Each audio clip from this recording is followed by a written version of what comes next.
तो कल Manchester city versus Liverpool का मैच गया है। तो भाई देखो, फर्स्ट हाफ में तो मैच थोड़ा स्लो फेज में चल रहा था। मतलब दोनों ही टीम एक दूसरे को स्लोली अटैक कर रहे थे, ना कुछ मतलब मोमेंटम देखने को नहीं मिला। लेकिन सेकेंड हाफ में ओह, फुल ड्रामा, फुल ड्रामा शुरू हुआ। लगभग 75 मिनट से 75 मिनट से मैच का डायनामिक चेंज हो गया। मतलब 75 मिनट्स में मैच का डायनामिक चेंज हो गया। डोमिनिक शोबोस्लाय का एक banger shot, out class shot भाई। मतलब कोई भी गोलकीपर इसे रोक नहीं सकता, कोई भी गोलकीपर नहीं। और दूनो नोमो जैसे गोलकीपर तो भाई, मतलब उसकी तरह एक वर्ल्ड क्लास गोलकीपर खड़े खड़े देखते ही रह गया। बॉल गोल के अंदर जा रही है, मतलब ऐसी मोमेंट था। One of the best free kick goals इस सीजन में, ईपीएल में। तो भाई उसके बाद लिवरपूल थोड़ा मोमेंटम पकड़ लिए थे। ऑब्वियसली एंफील्ड पर मैच हो रही है, होम ग्राउंड पर, तो लिवरपूल की साइड से ही सब कुछ हो रही थी। सिटी थोड़ा डिस्कम्फर्ट हो गए थे एक उसके बाद, एक गोल खाने के बाद। तो उसके बाद भाई सिटी किसी न किसी तरीके से एक गोल कर दिया, वो भी बेर्नार्डो सिल्वा की मदद से।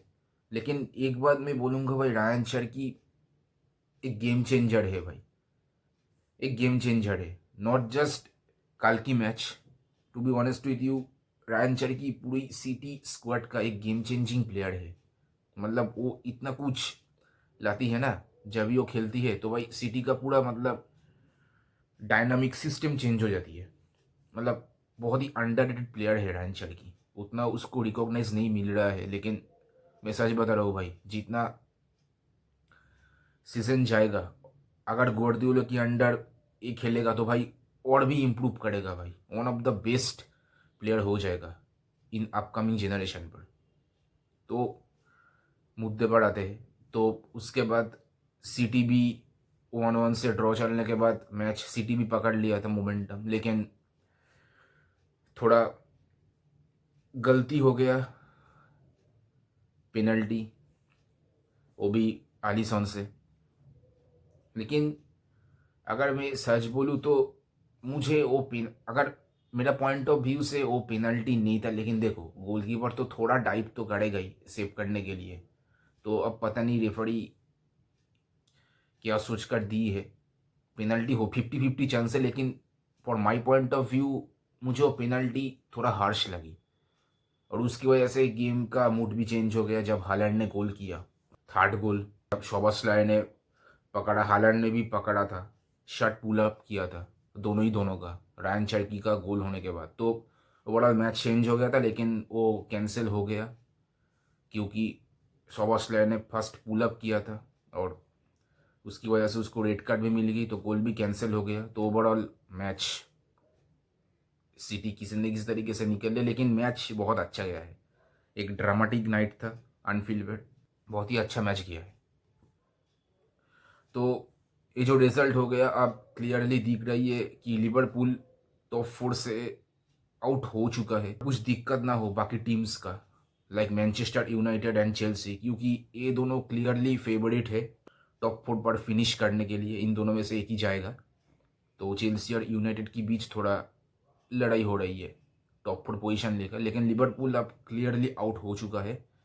अब यूनाइटेड एंड चेल्सी का कुछ अता पता नहीं है। अगर कुछ दिक्कत हो गई तो लिवरपूल का शायद चांस है। लेकिन apart from that, I don't see any future of Liverpool getting into the top 4।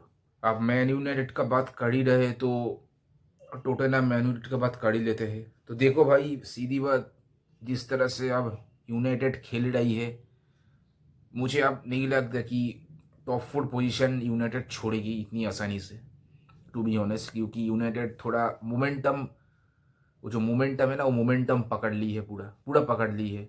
Bruno Fernandes का एक आउटस्टैंडिंग परफॉर्मेंस, नो डाउट।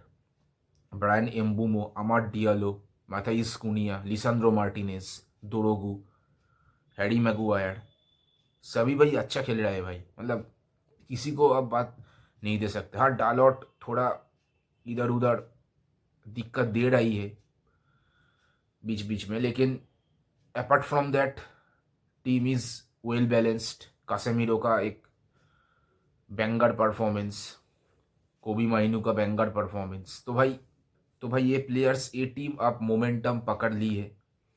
अब नो डाउट फ्यूचर में भी ऐसा ही खेलेगा, क्योंकि देखो आर्सेनल को हराई है, सिटी को हराई है, टोटनहम को हराई है। मतलब ये जो बड़े बड़े टीम से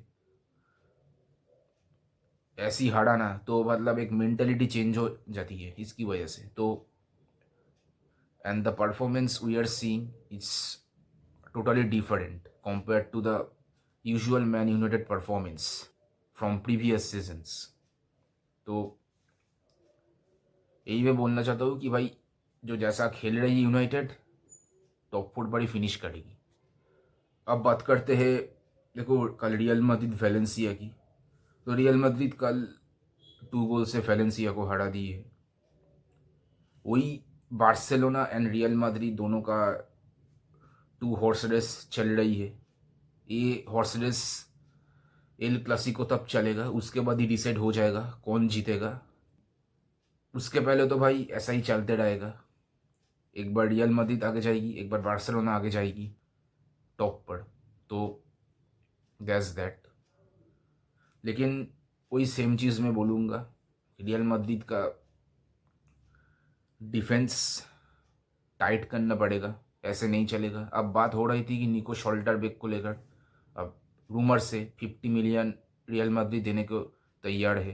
अब पता नहीं इन फ्यूचर क्या होगा, क्योंकि शॉल्टरबेक का हाईली डिमांड है, बार्सिलोना भी इंटरेस्ट है, लेकिन ऑब्वियसली बार्सिलोना का फाइनेंशियल सिचुएशन उतना अच्छा नहीं है as compare to Real Madrid.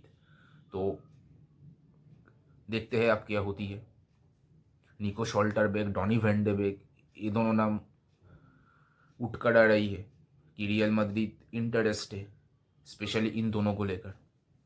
Konate का सीन, मतलब रियल मैड्रिड क्लियरली रिजेक्ट कर दिया है कोनाटे को, क्योंकि कोनाटे जिस तरह से अब परफॉर्मेंस कर रही है, तो मुझे नहीं लगता रियल मैड्रिड और इंटरेस्ट होगा। और उसके ऊपर कोनाटे थोड़ा इंजुरी प्रोन भी है। तो ये चलते हुए निको शॉल्टरबेक एंड डॉनी वैंडेबेक, ये दोनों क्लियर फेवरेट्स है रियल मैड्रिड का next target. And as for Barcelona, Barcelona भी इंटरेस्ट है शॉल्टरबेक को लेकर, लेकिन चांस ज़्यादा है रियल मैड्रिड शॉल्टरबेक को खरीद लेगा। तो दैट्स दैट। अगर वीडियो अच्छी लगी हो तो like share comment and subscribe करना। मिलते हैं नेक्स्ट वीडियो पर।